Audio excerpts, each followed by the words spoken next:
1.5 വർഷം മുമ്പ് കോഴിക്കോട് നിന്ന് കാണാതായ ബത്തേരി സ്വദേശി ഹേമചന്ദ്രന്റെ കൊലപാതകത്തിന്റെ ചുരുളൊഴുക്കിയാണ് കോഴിക്കോട് മെഡിക്കൽ കോളേജ് പോലീസ്. മുഖ്യ സൂത്രധാരൻ നൌഷാദിനെ Kozhikode medical college police arrest ചെയ്തു. നൌഷാദിനെ അന്വേഷണ സംഘം വിശദമായി ചോദ്യം ചെയ്തിട്ടുണ്ട്. ഹേമചന്ദ്രൻ ആത്മഹത്യ ചെയ്തതാണെന്ന നൌഷാദിന്റെ വാദം പോലീസ് പൂർണ്ണമായി തള്ളുകയാണ്. കേസിന്റെ നാൾവഴികളിലൂടെ ഇപ്പോൾ സംഭവിക്കുന്നതിലൂടെ വിശദമായ റിപ്പോർട്ട്.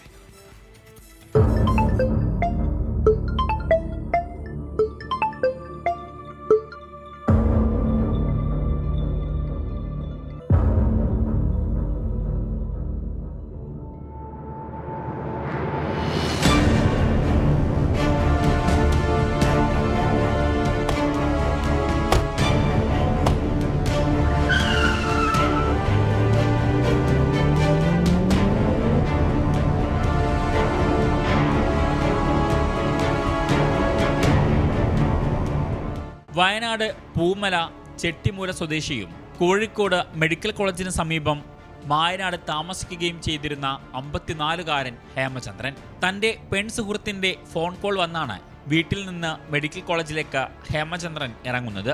പിന്നീട് ആരും ഹേമചന്ദ്രനെ കണ്ടിട്ടില്ല.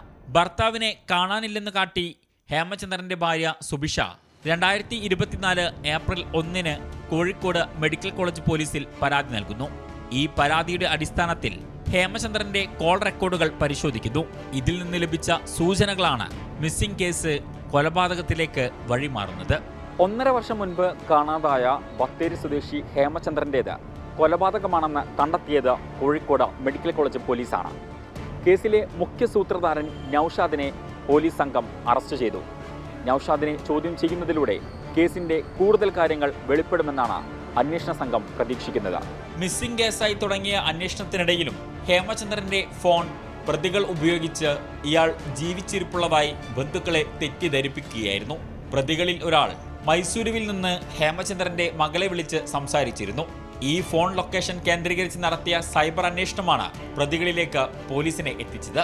പക്ഷേ ഇതിൽ വഴിത്തിരിവുണ്ടായത് ഹേമചന്ദ്രന്റെ ഫോണിലേക്ക് കോൾ ചെയ്യുന്ന സമയത്ത് അദ്ദേഹത്തിൻ്റെ മകളാണ് വിളിച്ചത്. അപ്പോൾ ആ സമയത്ത് കോൾ അറ്റൻഡ് ചെയ്ത് അന്നേരം കേട്ട ആ ശബ്ദം, അതിൽ ഒരു സംശയം അദ്ദേഹത്തിൻ്റെ മകൾക്ക് തോന്നുകയും ആ വിവരം ഈ കേസിൻ്റെ അന്വേഷണ ഉദ്യോഗസ്ഥനായ ജിജീഷിൻ്റെ അടുത്ത് പറഞ്ഞപ്പോഴാണ് ഇതിനകത്തേക്കൊരു വഴിത്തിരിവുണ്ടാകുന്നത്. അങ്ങനെയാണ് ഇതിനകത്തേക്കുള്ള ഒരു ഫൗൾ പ്ലേക്കുള്ള സാധ്യതയൊക്കെ പിന്നീടുള്ള ഇൻവെസ്റ്റിഗേഷനിലാണ് നമ്മൾ മനസ്സിലാക്കി വരുന്നത്. സ്വകാര്യ ചിട്ടിക്കമ്പനി നടത്തിവന്ന ഹേമചന്ദ്രൻ 20 ലക്ഷത്തോളം രൂപ പലർക്കും നൽകാനുണ്ടായിരുന്നു. വയനാട് ബത്തേരി സ്വദേശി നൌഷാദിനും വലിയ തുക നൽകാനുണ്ട്. ഇത് തിരികെ ലഭിക്കാൻ വേണ്ടി നൌഷാദും സംഘവും ഹേമചന്ദ്രനെ തട്ടിക്കൊണ്ടു പോവുകയായിരുന്നു. വയനാട്ടിലെ ഒളിത്താവളത്തിലെത്തിച്ച് മർദ്ദിച്ച് അവശനിലയിലായതിനെ തുടർന്ന് മുറിയിൽ പൂട്ടിയിട്ടെന്നാണ് നൌഷാദിനൊപ്പമുണ്ടായിരുന്നവർ പോലീസിനോട് വെളിപ്പെടുത്തിയത്. മുഖ്യപ്രതിയായിട്ടുള്ള നൌഷാദിന് മുൻപ് കേസിൽ അറസ്റ്റിലായിട്ടുള്ളത് 3 പേരാണ്. 3 പേരും ഈ കുറ്റകൃത്യത്തിന് നൌഷാദിനെ സഹായിച്ചു എന്നുള്ളതാണ് പോലീസ് കണ്ടെത്തിയിട്ടുള്ളത്. നൌഷാദിനെ വിശദമായി ചോദ്യം ചെയ്തതിന് ശേഷം നൌഷാദിൽ നിന്നും ലഭ്യമാകുന്ന വിവരങ്ങളുടെ അടിസ്ഥാനത്തിലായിരിക്കും ഈ പ്രതികളെ പോലീസ് വീണ്ടും കസ്റ്റഡിയിൽ വാങ്ങുകയും ചോദ്യം ചെയ്യുകയും ചെയ്യുക. മൃതദേഹം തമിഴ്നാട് അതിർത്തിയോട് ചേർന്നുള്ള ചേരമ്പാടി വനത്തിൽ തറനിരപ്പിന് 4 അടിയോളം താഴ്ചയിൽ മറവു ചെയ്യുകയായിരുന്നു. വിദേശത്തേക്ക് കടന്ന മുഖ്യപ്രതി നൌഷാദിനെ ഇന്ന് അന്വേഷണ സംഘം അറസ്റ്റ് ചെയ്തു. വിഷ്ണു കച്ചേരിക്കും ജയൻ കല്യാശ്ശേരിക്കുമൊപ്പം ഷഹദ് റഹ്മാൻ, 24.